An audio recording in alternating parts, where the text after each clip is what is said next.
We are going to look tonight at the main drama in the Parsha. Unsurprisingly, there's not too much else in the Parsha other than the dramatic and fascinating insurrection of Korach. Of course, the Parsha is named for him. So let's begin, not at the very beginning, but I'd like to start. Actually, we are starting at the beginning.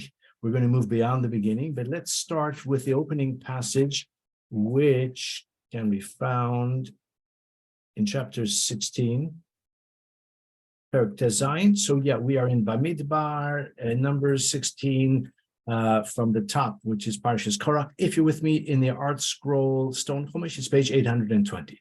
So the Parsha begins, V'kach Korach ben Yitzhar ben Kahas ben Levi v'Dasan v'Aviram ben Eliyav. So Korach, who's traced back a few generations, and two others, Dasan v'Aviram, who were the sons of Eliyav and from the tribe of Reuven, and also someone called On ben Peles, and these are all from the tribe of Reuven. So Korach, as we know, is a cousin of Moshe. He is a member of the tribe of Levi, a distinguished member of the tribe of Levi, and he has three notable co-conspirators, Dasan and Aviram, who are the most notorious. On ben Peles, we can deal with him briefly because, as the Medrash Rashi mentions as well, points out, we don't hear about him later, and it seems that he dropped out. He was part of the original band of insurgents, but he dropped out, and his wife is credited with saving him. It's interesting, the Medrash says that the wife of Korach egged him on and actually contributed to his downfall, literally, and the wife of On saved him. So that's why we don't hear much more about On. It seems that he was rescued from his participation just in time. So these are the main actors. Korach, of course, at the head, and two others, Dasan and Aviram, as well as On. Now, what is notable, and here we have the keen insight of Moshe Alshikh, the first astute observation that I'm going to share with you tonight, in the second pasuk, Vayakumu lifnei Moshe. Now, who is it who stood up before Moshe? Vayakumu, you could have just said Vayamdu lifnei Moshe, or just could say that they said to Moshe. But Vayakumu implies literally an insurrection, to stand up to Moshe in a kind of maybe courageous or maybe brazen manner. Vayakumu lifnei Moshe. Then it says that there were others as well. Va'anashim b'nei Israel. Now, Alshikh understands Va'anashim b'nei Israel means they stood up to Moshe in the presence of others. The word Anashim is usually understood to refer to people of stature. So Anashim b'nei Israel. Then we have Chamishim u'masayim nisiyei Eda Kri'ei Moed Anshe Shem. Now, according to Alshikh, these 250 people are not the Anashim b'nei Israel. In other words, Korach and his immediate conspirators stood up against Moshe in the presence of Anashim b'nei Israel. In addition, there were 250 distinguished also members of this insurrection. They were Nisiyei Ha'edah, they were princes of the congregation. They were Kri'ei Moed, those who were summoned to important gatherings, Anshe Shem, men of renown. Ve'ikalu al Moshe al Aharon, and they gathered against Moshe and Aaron. Now, Alshikh says, and just to clarify his point, that it is apparent that the 250 are like waiting in the wings a little bit. It doesn't say that they were part of those who originally stood up to Moshe, even though it is clear that they did join the insurrection shortly thereafter. And of course, as we know, they were the ones who accepted Moshe's challenge to participate in this showdown with the incense, with the Keturahs. So the 250 definitely cast their lot with Korach. And as we've said, these are prominent people. These are almost like the influencers of the generation. And therefore, this was a serious challenge to the authority of Moshe and Aaron. But the 250 were evidently holding back a bit, because it says, again, Korach, Dasan, and Aviram initially vayakumu lifnei Moshe v'anashim b'nei Israel. And in addition, there were 250 prominent people, as we said. And then the next pasuk, v'kahalu al Moshe v'al Aaron. Then all of them, including these 250, because just Korach and the three others are not enough to describe v'yikahalu. V'yikahalu from the word kihilah, congregation, clearly includes the 250. But it seems that the 250 were holding back initially. So here is the point that Korach, Moshe Alshikh makes as follows. He says that these 250 were following the example. I mean, they preceded the example that he cites, but in a similar way. Let me remind you of the events in the book of Shmuel, in Shmuel Base. There we read of the uprising, you could say the insurrection or the attempted coup on the part of Avshalom. Now, Avshalom was one of the sons of David HaMelech, talented, charismatic, but he was he led an insurrection against his own father. Without going into all the details, which are a bit unpleasant, but in any case, it's narrated clearly in the book of Shmuel, the second book of Shmuel. We find that he began an insurrection seeking to replace his father, seeking essentially to kill his father as well. It was, as I say, very unsavory event. Achitophel was the wily advisor, the counselor of Avshalom, who betrayed King David and sided with Avshalom in this uprising. And he advised Avshalom to do something which is not only unsavory, but very immoral as well. He encouraged Avshalom to consort intimately with the Pilagshim, with the concubines of his father, on the roof of the palace in a public way, in a way that was visible to the public. In other words, it was a kind of crude and highly disrespectful demonstration of the scorn that he had for his father in literally seizing his father's concubines, and as I say, in a public way. This was the advice of Achitophel. Why? Why did he give him that advice? It wasn't simply that he was degenerate, but it was for a cunning reason. Achitophel reasoned that the Jewish people collectively, would be cautious about siding with Avshalom against King David, because they will have thought, what will happen if Avshalom reconciles with his father? What will happen if the king and the would-be king, the prince, his son, Avshalom, if they make peace between them? Having supported Avshalom, we're now going to be on the wrong side of history. We'll be exposed as having joined the conspiracy. And then when the father and son reconcile, we'll be caught out, we'll be humiliated. Not only that, but we'll be guilty of the death penalty for insurrection against the king. So therefore, the people were cautious, they were reluctant, they were reticent about joining with Avshalom. Achitophel said, do something which shows that the rift between you and your father is unbridgeable. When you act in such a way, such a crass and disgraceful manner, when you show your scorn, your disdain for your father in that manner, in that public manner, then people will realize there's no reconciliation. And therefore they'll side with you. They won't be holding back, because what will happen if peace breaks out between you and your father? Do something that will convince them there's no turning back. In a similar way, says Alshikh, the 250 were concerned because Moshe and Korach were kissing cousins. And Moshe, of course, we know, doesn't spoil for a fight. So Korach is mounting the insurrection against Moshe, but maybe Moshe will appease him. Maybe he'll appeal to his better sense. Maybe they will reconcile. And if so, the 250 thought will be exposed for siding with the wrong camp. So therefore they were holding back when they saw that Korach put into effect his plan, which was to approach Moshe, to stand up against Moshe, to denounce Moshe as the Torah describes in the next verses, at that point, they were convinced, the 250 were convinced, yeah, we're going to get on board. That was, Alshikh doesn't use this turn of phrase, perhaps his familiarity with Roman lore was maybe not extensive, but it was like we would say today, crossing the Rubicon, like Julius Caesar.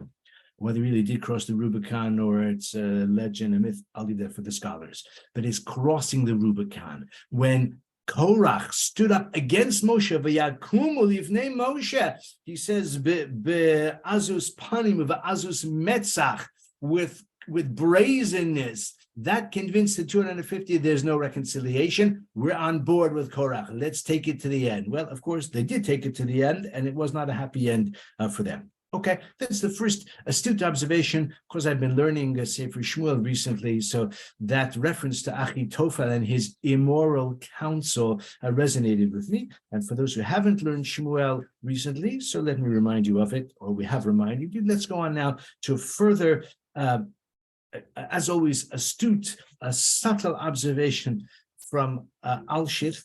Turn with me, please, to verse 15. So if you're with me in the Stone Chumash, it's page 824. It's chapter 16, verse 15. So the insurrection gains traction, and Korach is accusing Moshe, and Dasan and Aviram get involved as well in a very insolent manner. Perhaps we just see the context of that as worthwhile.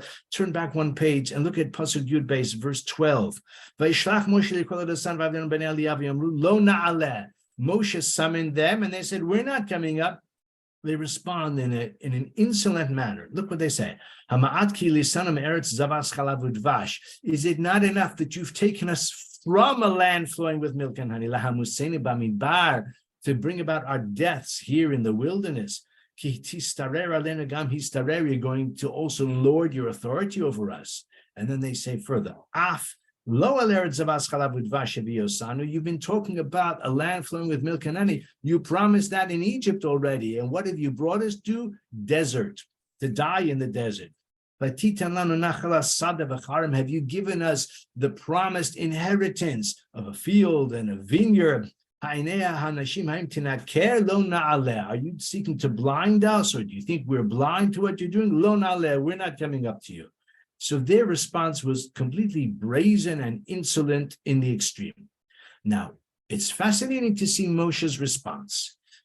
At first blush, it seems as if Moshe has lost his cool. And we can understand he's been greatly provoked. Now, the word vayichar is from the word charon af, burning of anger.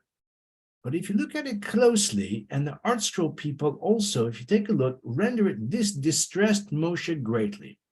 Because although vayichar leMoshe ma'od implies anger, it doesn't actually say anger. And the reason that I stress that is that when we look at the rest of the verse, we don't see that Moshe speaks in a harsh or angry manner. It says that he was angry. That's why the art school people, I think, rightly render it, he was greatly distressed.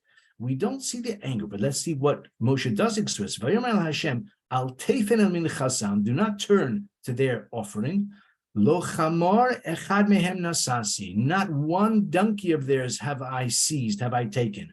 V'lo harei osi es achad mehem, and I have not acted, I have not wronged even one of them. In other words, Moshe's response is one of self-vindication. He doesn't lash out, he doesn't respond in kind. Rather, he turns to Hashem and he says, they are accusing me of lording my authority. Histarer aleinu, from the word srara, which is authority or power. But in actuality, I have not acted as a king at all. I've not acted as a ruler at all. On the contrary, I haven't even taken a single donkey of this. Rashi says that even when I went from Midian to Egypt to save them, and I had to secure a donkey from a herd to rent a donkey, I didn't submit my receipts to them even to ask for repayment. I took it on my own nickel. I did not even, so to speak, claim compensation for what I laid out on their behalf. Lo chamor echad mehem nasasi, And I haven't wronged even one of them. Now, here is something which I love. Alshikh is so astute. And tell me, my friends, whether you took note of this. I never did. And I've read this pasuk as you have so many, many times. Take another close look. Lo chamor echad mehem nasasi, not one donkey of theirs have I taken. V'lo hare osi es achad mehem. Achad mehem. Says Alshikh, take note of the patach instead of a segol. What am I talking about? What is he talking about? Achad, it doesn't say v'lo hari osi es echad mehem, but achad. Now you say, Rashi Simon, are you mad? What is the difference between a patach and a segol? I'll tell you. Not because it's me, because Alshikh says. Achad, echad means one of. Echad, with a segol. Achad means the one. It's echad hamiyuchad. And he gives an example. It says, Kim'at shachav achad ha'am. Avimelech said to Yitzchak, Kim'at shachav echad ha'am. Or maybe it was Abraham, excuse me, I can't quite remember.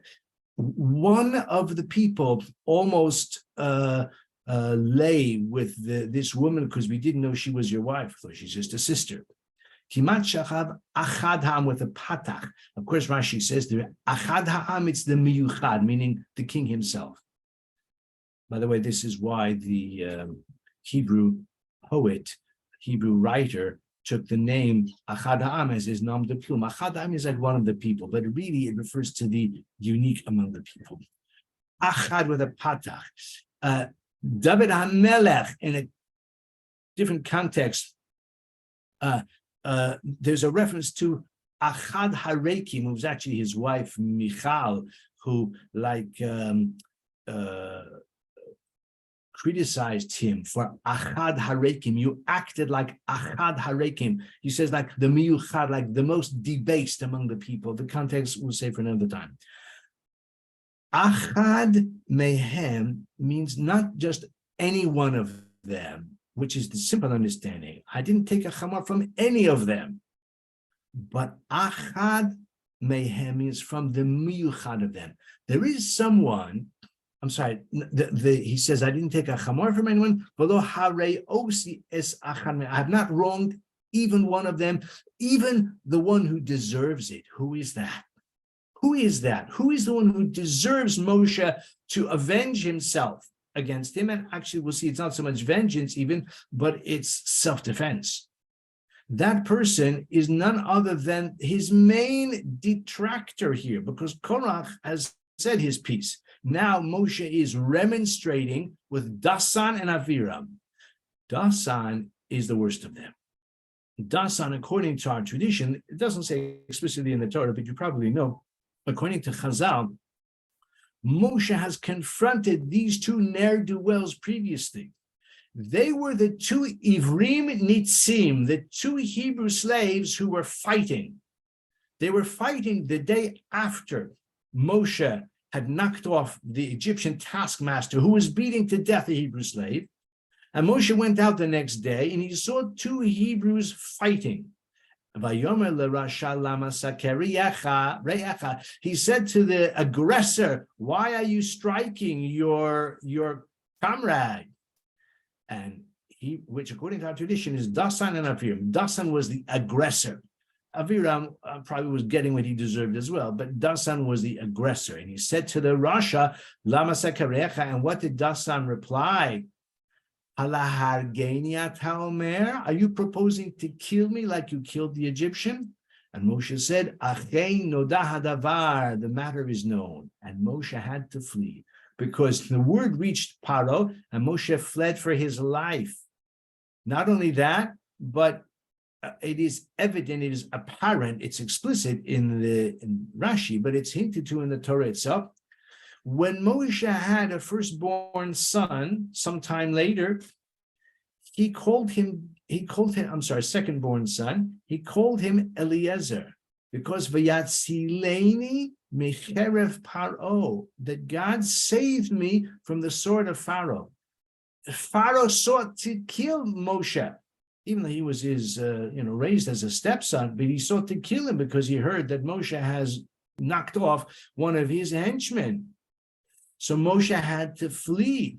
Moshe had to flee for his life. According to Chazal, the sword of Pharaoh, they tried to execute Moshe, but his neck miraculously became very robust, and the sword was unable to harm him.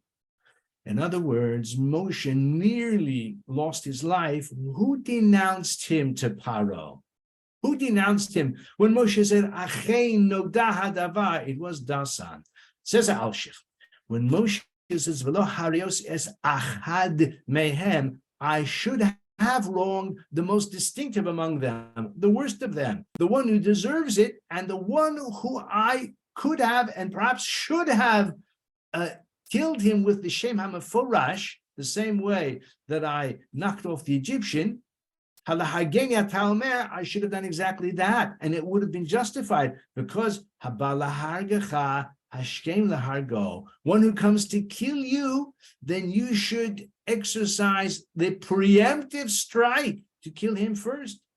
Moshe nearly lost his life because of the informant, because Dasan informed on him to Paro, and Moshe would have been justified in taking action against Dasan. Says Moshe right here, I didn't do it.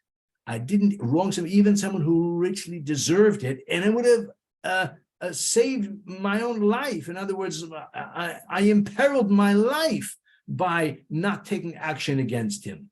But this is how I have not exercised any authority, any power, any exploitation, even when I could have just articulated the Shem HaMeforash, the ineffable name of God, but I did not do so. That's what Alshikh says with, as I say, a beautiful and I think very astute observation. Achad mehem doesn't say echad mehem, it says achad. Again, echad would mean any of them. That's the simple understanding. But achad, I open my mouth with the patach. Achad mehem means the miyuchad, the distinctive among them, namely Dasan himself. So here we see Moshe's humility. They affront Moshe in the most insolent fashion. Moshe is very distressed, but he does not respond to them in kind, but rather he turns to God and he says, this condemnation, this accusation is entirely baseless. I've not lorded my authority over them in any way. In the short time we have left, I want to look at one other passage, and this is a few psukim later. It's actually on the same page, though. So the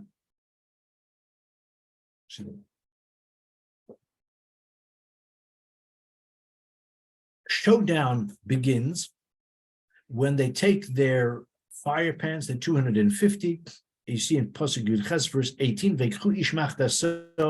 each man takes his fire pan, etc. They put fire on it and the incense. Vayikahel alehem Korach. In the next pasuk in New Test 19, Korach gathers them as Kol Ha'idah, the whole congregation. This is a public spectacle at Pesach Oel Moed, the entrance of the tent of meeting, the Mishkan. Vayirach Kvod Hashem al Kol Ha'idah, and then God's glory appears to the whole congregation. This is a dramatic moment, the great showdown between Moshe and especially really Aharon, because Aaron takes the incense as well, and the 250, and of course Korach and his immediate, as we said, his Dasan and Aviram were with him. Okay, the stage is set. Look at the next verses, because that's what interests us now in the minutes we have left. So Hashem said to Moshe and Aaron, remove yourselves from this congregation, and I will destroy them in a moment. But Moshe and Aaron, they don't do it. They don't say, okay, we're going to back away. We'll step away. How many paces do we need to go? To a safe distance. They don't do that. They fall in their faces. God, who is the master of all flesh, the spirit of all flesh, will one man sin? and against all the congregation you will be angry. Now, the simple understanding is, Hashem says, separate yourselves because I'm going to destroy them all. Moshe and Aaron did not do that. They don't separate themselves. On the contrary, rather than move back or retreat or flee, they fall on their faces. They don't go anywhere. They fall on their faces and they pray. They importune Hashem, and they say, they plead on behalf of the people. And they say, will one person sin, meaning Korach, because after all, he is the instigator. And you'll be angry at everyone? Says Alshikh a beautiful thing. He first observes something which I've mentioned to you in the past many times. The word lemor is normally understood to mean say to someone else. Hashem el Moshe lemor, which appears so many times, the usual meaning is Hashem says to Moshe, lemor means to tell others. Hashem says that which I'm going to say to you, repeat it to others. And for the most part, that is the expectation. Hashem says to Moshe, instructs Moshe what Moshe should tell the people. But here, it doesn't make sense. They take a close look at verse 20. Vadaber Hashem el Moshe v'Aaron lemor. Hashem spoke to them saying. So if lemor means say to others, it doesn't fit in well. What is the lemor? Lemor implies that I'm saying something to you. Lemor, I'm urging or expecting or hinting to you to say something to others. Says Alshikh. Hashem was hinting to Moshe and Aaron with the word lemor, I want you to say something, not what it appears, to back away, to separate yourselves, but on the contrary. Listen to this beautiful idea. There is a classic case, I was going to say the first, perhaps the most well-known, the most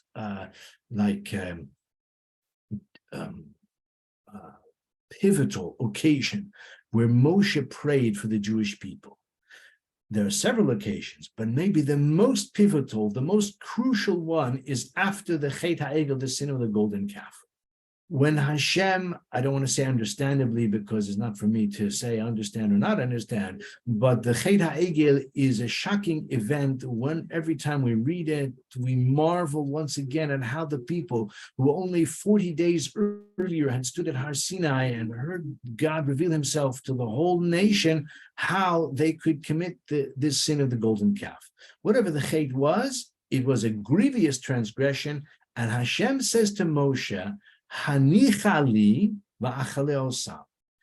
Give me a chance. Hanichali literally means leave me alone. Give me a chance. What does it mean, give me a chance? Hashem is hinting to Moshe, if you give me a chance, I'll destroy them. What's he hinting? Don't give me a chance.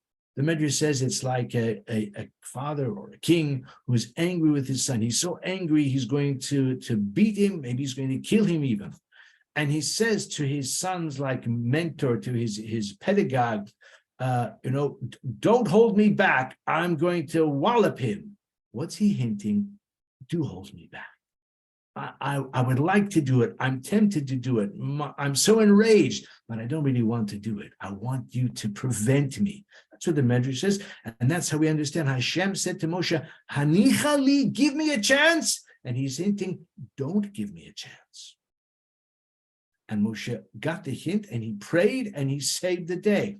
Says Alshikh, the same thing is true here as well. When Hashem says, "Hibadlu mitocha eidah hazo," separate yourselves, says Moshe and Aaron, why do we need to separate ourselves? Is it difficult for God to punish the guilty and to spare the innocent, even if we're all mixed together, even if we're all in proximity? Do we have to stand at 20 paces to be safe from the wrath of Hashem who's going to punish the guilty? We don't need to.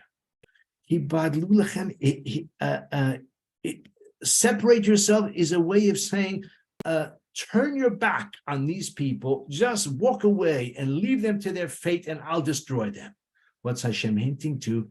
Don't do it. And indeed, that's why they fell on their faces, to importune Hashem, to intercede on behalf of the people. Lemor, the word lemor, lemor means it was a way of saying to evoke the prayers on behalf of the people. Hashem said lemor, hinting to them, you speak up to intercede, to prevent me from destroying them. And so they did. And that's why they said, since you are Hashem Elokei Haruchos L'chol Basar, you know the spirit within all flesh. You know who is guilty and who is innocent. You know who are just the bystanders, or who maybe are prevaricating, but they haven't cast their lot in with Korach. You know who is the guilty ones. Therefore, you can peer into the spirit of every man. That's why they address Hashem. El is a name of Hashem which refers to power, but also inner strength. In other words, compassion. And they say, sometimes if most are guilty, then the few innocent will get caught up with the plague against the guilty. But it doesn't work the other way. It doesn't make sense that the few who are guilty will bring about the death of all the innocent, especially when there's one man. The real culprit here is only Korach. So therefore, even though Hashem in his apparent, so to speak, as we say, kavayachal exasperation, said, distance yourselves, I'll destroy them all. He was hinting to Moshe, don't distance yourself. And of course, Moshe and Aaron did not. They fell on their faces in order to plead. And in order to plead and to say, if one person is guilty, Hashem, you have the capacity to punish only the one who is guilty, and not to not to punish others who are innocent along with it. Just add very briefly one last idea. I wasn't really going to add it, but just by way of explanation, the fact is that 250 do die. The 250 Nesiah, Haida, etc., Korach and Dasan and Aviram and the 250 die. So Alshikh in a separate piece says Moshe was like a doctor who realizes that a patient who has an aggressive infection in one of his limbs, and it is going to spread to his heart, and then he's a goner. So that doctor may amputate in order to save the rest. He says the same thing was true here, that Moshe recognized the need to bring about the demise of those 250 because it could have spread. And addressing Hashem, they say, oh, there's one sinner, don't punish everyone. In actuality, they realized that the sinfulness of Korach had already spread to the 250 who were influencers, who were opinion makers and that sort of thing. And therefore, they have millions of followers on Instagram and Facebook and Twitter. And therefore, these 250 could infect the whole rest of the nation. And therefore, he realized it was necessary to do away with them. And so he did. So we've seen tonight essentially three aspects. We saw that the 250 were holding back until Korach, Dasan, and Aviram stood up in a brazen fashion when they realized there's no reconciliation. Until that, they were afraid. Moshe, Korach, they're kissing cousins. They may, kiss and make up. And therefore, they were waiting. Once they saw, it was like the advice of Achitophel, which we mentioned. The second thing we mentioned is that Veichar LaMoshe Ma'od, Moshe was greatly distressed.